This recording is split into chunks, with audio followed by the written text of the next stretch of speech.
नमस्कार, आप देख रहे हैं हर खबर। मैं हूं आपके साथ जागृति। रुक कर लेते हैं खबरों का। सीएम मनोहर लाल आज दिल्ली दौरे पर रहेंगे।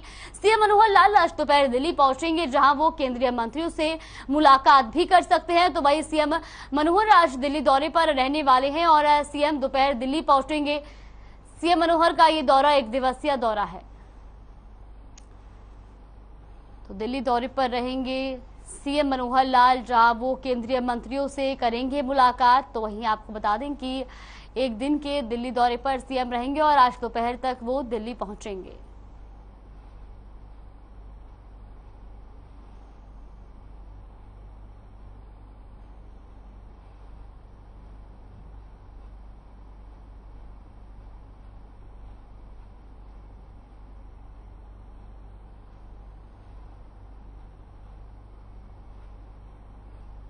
तो आज दिल्ली में केंद्रीय मंत्रियों से मुलाकात कर सकते हैं सीएम मनोहर लाल।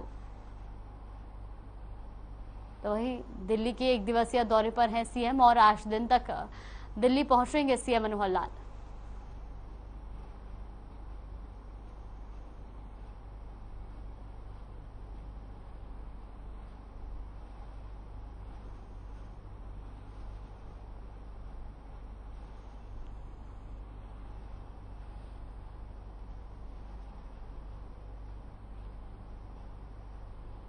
सीएम मनोहर लाल ने चंडीगढ़ में शहरी स्थानीय निकाय और पंचायती राज संस्थानों को आवंटित बजट पर समीक्षा बैठक बुलाई।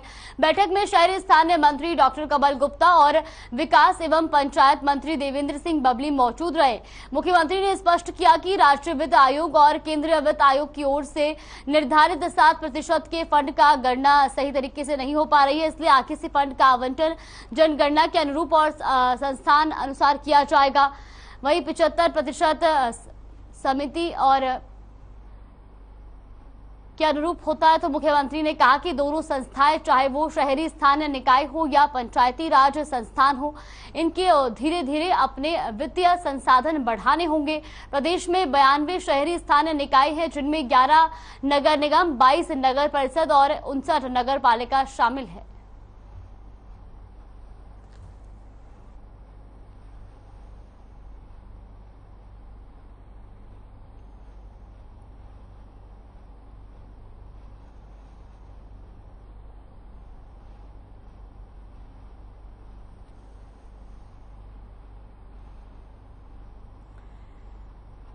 तो चंडीगढ़ में आवंटित बजट और फंड पर चर्चा की गई, जहां आपको बता दें कि शहरी निकाय मंत्री कमल गुप्ता और पंचायती राज मंत्री देवेंद्र बबली मौजूद रहे। तो वहीं इस दौरान सीएम ने अधिकारियों की बैठक ली है।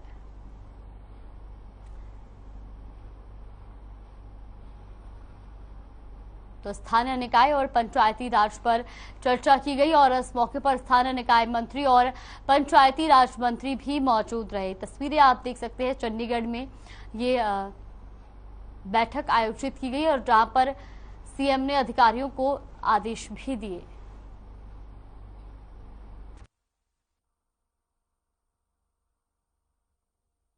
जिसके बाद आपको बता दें कि सीएम ने जानकारी देते हुए बताया कि कई मुद्दों पर चर्चा की गई। साथ ही मुख्यमंत्री परिवार उत्थान योजना के तीसरे फेज को इसी महीने शुरू करने को लेकर भी चर्चा की गई। तो वहीं सीएम ने क्या कुछ कहा वो भी आपको सुनवाते हैं।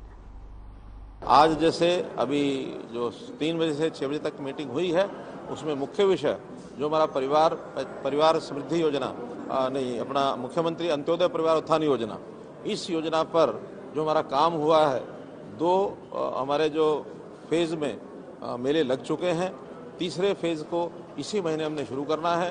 जो 2 फेज के रिजल्ट्स हैं उसकी समीक्षा की गई है, क्योंकि कई हिस्सों में वो काम करना पड़ता है। मेले लगाना, परिवारों की पहचान करना और डिपार्टमेंट्स के माध्यम से उनको योजनाएं बताना, उसको अप्रूव करना, फिर बैंक से उनकी सहायता करवाना, बैंक्स के माध्यम से कितने लोगों को लोन मिलेगा, फिर उन्होंने डिस्बर्समेंट और डिस्बर्समेंट के बाद भी वो लोग अपना उचित काम कर सकें, तो ऐसे डिपार्टमेंट की ओर से उनके ऊपर एक ऐसी टीम, संरक्षकों की टीम हम लगाते हैं, ताकि जिस काम के लिए किसी व्यक्ति ने पैसा लिया है उसका ठीक उपयोग करे और अपनी आय बढ़ाए।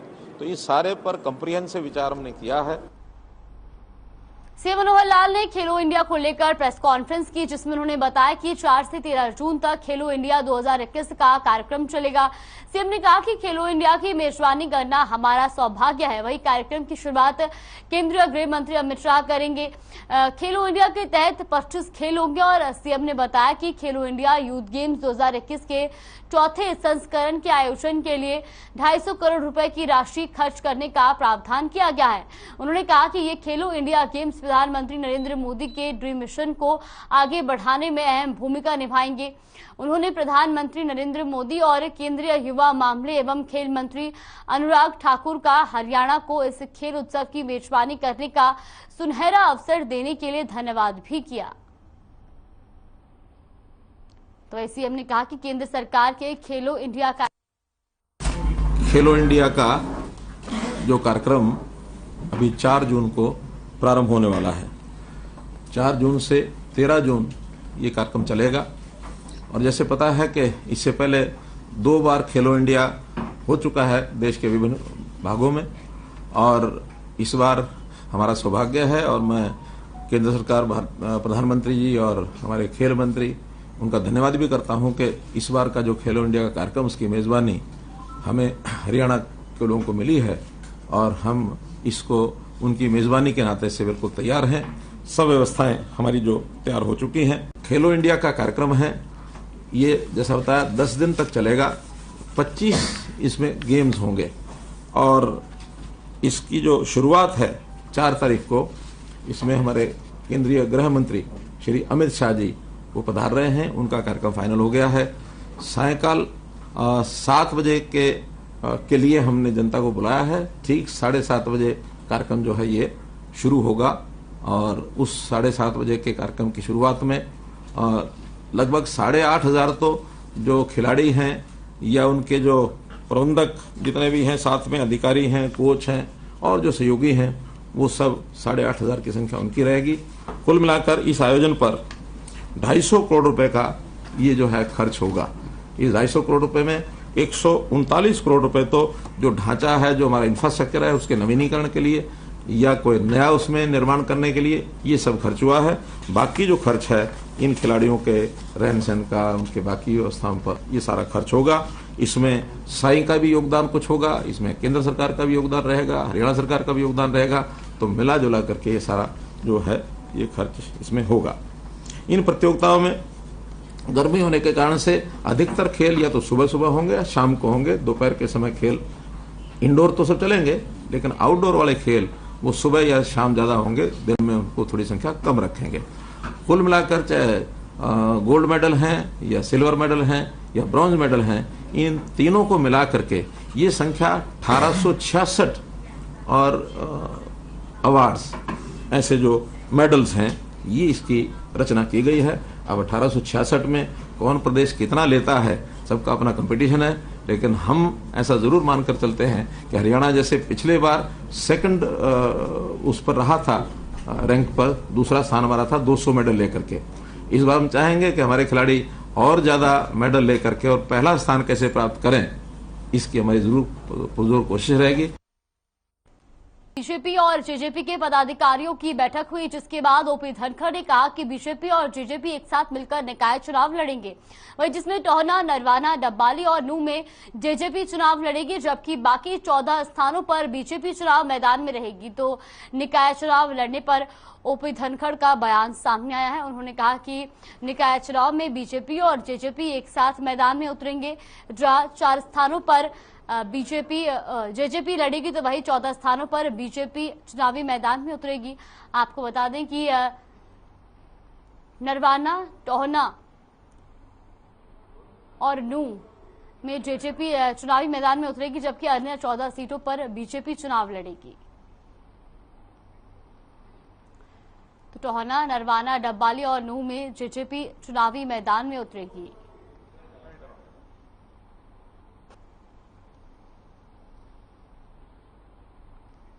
साथ ही ओपी धनखड़ ने कांग्रेस पर भी निशाना साधा। उन्होंने कहा कि कांग्रेस पहले ही चुनावी मैदान में हार चुकी है।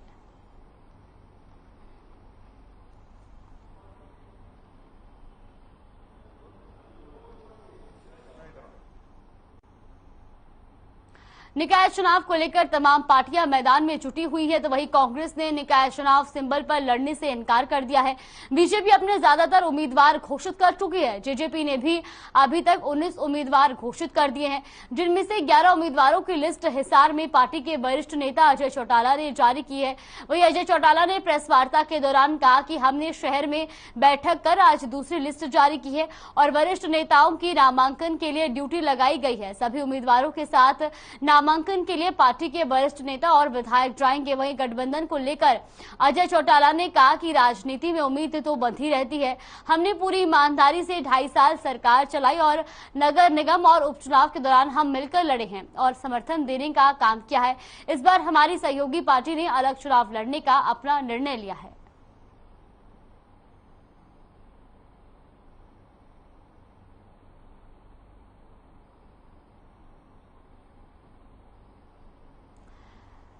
तो आपको बता दें कि जेजेपी ने अपनी दूसरी लिस्ट जारी कर दी है और इसी दौरान 4 नगर परिषदों के नामों का ऐलान भी किया गया है।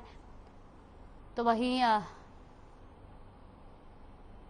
7 नगर पालिका उम्मीदवारों का ऐलान किया गया और इसके अलावा आपको बता दें कि दूसरी लिस्ट जो है जेजेपी की वो जारी हो चुकी है और जेजेपी ने 11 उम्मीदवार घोषित किए हैं, जिसमें से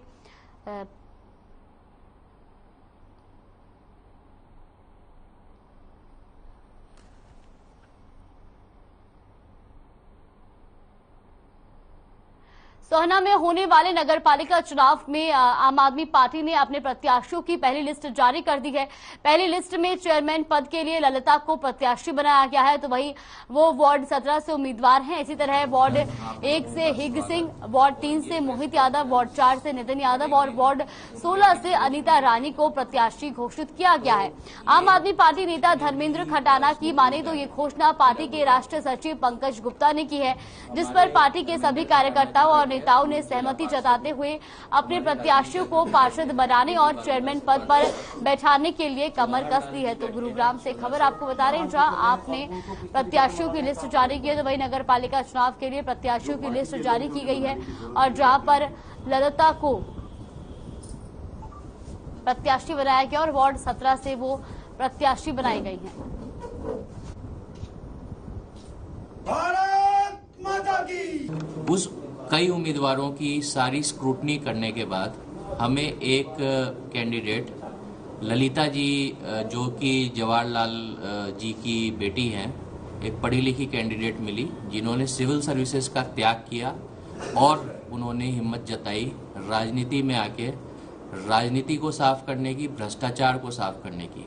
और जो सोना नगर परिषद की समस्याएं हैं, जैसे कि बिजली है, पानी है, शिक्षा है, स्वास्थ्य है, नाले गंदे हैं, सड़कें टूटी हुई है, कहीं सफाई नहीं होती है, पानी गंदा आता है, सोना के वासी पानी पीने पे मजबूर है। अध्यक्ष हूँ आम आदमी पार्टी से। आप सभी साथियों को सोना आम आदमी पार्टी की तरफ से आप लोगों का स्वागत। और ये प्रेस कॉन्फ्रेंस लड़ेंगे उनके डिक्लेरेशन के लिए है। तो ये जितनी भी रेवाड़ी पुलिस की PCR number 1 Delhi Jaipur highway पर एक अनियंत्रित ट्रक से टक्कर मार दी। इस हादसे में एक होमगार्ड जवान की मौत हो गई, जबकि पुलिस के कई जवान घायल हो गए। आपको बता दें कि आरन पारन में आसपास के लोगों ने एम्बुलेंस की मदद से घायल को तुरंत अस्पताल में भर्ती कराया। वहीं हादसे के बाद आरोपी ट्रक चालक मौके से फरार हो गया। पुलिस ने ट्रक चालक के खिलाफ तेज रफ्तार और लापरवाही से चालान का मामला दर्ज कर ट्रक को कब्जे में ले लिया है। फिलहाल पुलिस ट्रक चालक की तलाश में जुट गई है।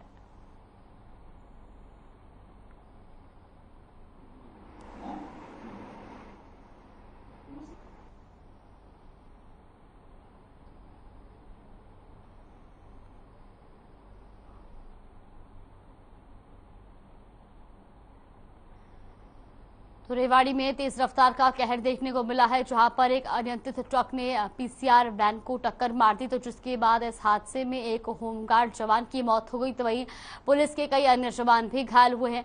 साथ ही मौके पर मौजूद लोगों ने घायलों को अस्पताल में भर्ती करवाया है। तो वहीं पुलिस ने ट्रक चालक के खिलाफ मामला दर्ज कर दिया। आपको बता दें कि ट्रक चालक फिलहाल मौके से फरार चल रहा है और जिसकी जांच में पुलिस जुटी हुई है।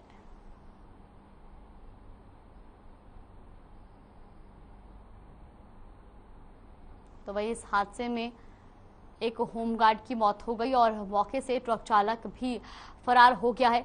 पुलिस ने यह पूरा मामला दर्ज कर फरार ट्रक चालक की तलाश शुरू कर दी है। तो दिल्ली जयपुर हाईवे पर यह बड़ा हादसा हुआ जिसमें अनियंत्रित ट्रक ने पीछे से पीसीआर वैन को टक्कर मार दी और जिसके बाद इस हादसे में एक होमगार्ड की मौत हो गई।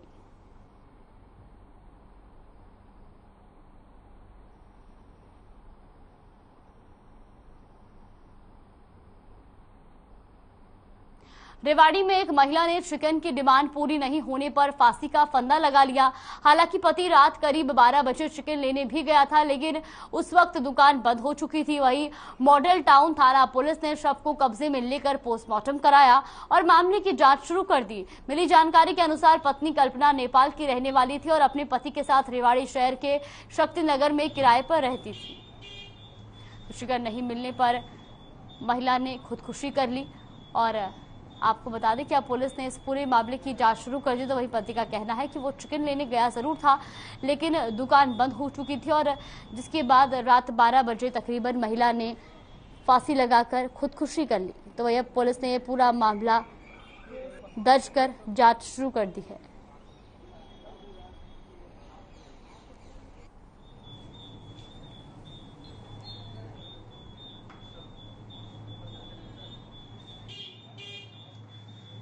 अब रात को इन दोनों में झगड़ा हुआ था, हल्का फुल्का झगड़ा होने के बाद अब रात को ये 1:30 बजे इन्होंने मेरे को फ़ोन होगा था कि उसने आत्महत्या कर ली, खुदकुशी कर ली। तो मैं हॉस्पिटल आया। हॉस्पिटल आने के बाद तो वो मरी हुई थी, लगभग डेट ही थी। अब इसके बाद इन दोनों में क्या हुआ वो उन दोनों को पता हुआ, कैसे लड़ाई हुआ, क्या झगड़ा हुआ, किस चीज़ में हुआ और कैसे मर्डर करी, मतलब उनका वो क्या मतलब सुसाइड करे गई, तो इनको पता होगा। और बाकी चीज़ अब क्या बोलते हैं उसमें पोस्टमार्टम उसमें आएगा, पोस्टमार्टम में आएगा। थाने में कह रहा है। क्या बताया गया था कहाँ पर इन्होंने? आपको सूचना मिली, कैसी सूचना दी थी? तो इन्होंने बोला कि सुसाइड कर लिया, मेरे को फ़ोन करा था इन्होंने। ये रात को सूचना मिली थी कि भाई एक कल्पना है, शक्तिनगर में रेंट पे रहती है, नेपाल की लेडीज है, उसने फांसी का फंदा लगा के और सुसाइड कर लिया और GH रेवाड़ी में डेड हाउस में डेड बॉडी रखी है। तो सुबह जाके मौका पे गए, वहाँ जाकर मौका मुआयना किया और उसके जो 2 साल पहले जो इसका हस्बैंड बन के रह रहा है करण सिंह सावत, उसने अपनी लिखित शिकायत दी है कि भाई किसी अज्ञात कारण से उसने अपने रात को फांसी का फंदा लगा लिया और सुसाइड कर लिया। रात में जैसे थे, क्या कुछ वजह पाई गई सर? अभी तक वजह कोई सामने नहीं आई है, ये पोस्टमार्टम रिपोर्ट के बाद ही कुछ बात बनेगी। कुछ भी नहीं साहब, मैं ड्यूटी से आया, बोला राशन नहीं है, राशन लेना जाना है, जल्दी आ जाओ। मैं यहाँ स्कूटी लेके राशन वाशन कमरे में सब रखा, सब चीज़ लगे रखा। उसने बोला चिकन खाने का मन कर रहा है। और मैं गया, स्कूटी पंचर हो गया, स्कूटी पेट्रोल पंप पे छोड़ के आ गया। मैं उसका टायर ट्यूब डलाना हो गया, 4:30 बजे का टाइम था, टायर ट्यूब चेंज नहीं हुआ।